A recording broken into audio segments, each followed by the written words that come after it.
ماینکرافت اما دنیا از بلاک‌های رندوم ساخته شده. هدف اونم مثل همیشه دایمنده. خیلی خوب. الان خب چقدر لگه. خب کرافتی تیبل. خیلی خوب بریم چوب بکنیم. وای خیلی بازی لگه. خب بلاک اف دایمند اینجا هست، فقط نباید گمش کنیم. این مود یه جوریه انگار کامپیوترتون میخواد ازتون انتقام بگیره. خیلی لگه. خب اینا رو تبدیل کنیم، بعدش بیایم و یه دونه کلنگی بسازیم. خب اینا از پیککسمون، فقط اینجا سنگ نیستش. خیلی خوب بریم دنبال سنگ بگردیم. اینجا سنگ هست.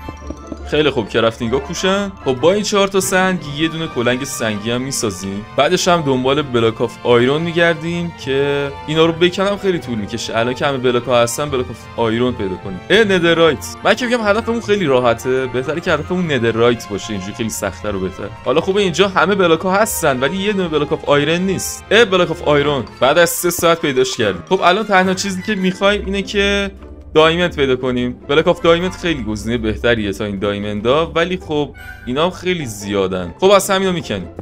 خیلی خب الان فقط یه چیز مونده، اونم اینه که بلاک آف ندرایت پیدا کنیم. راستی اگر تا الان ویدیو لایک نکردی حتما لایک کن. عنکبوت. بچه‌ها بلاک آف ندرایت میبینم. راستی ای بلاک خالی هم مگه داره؟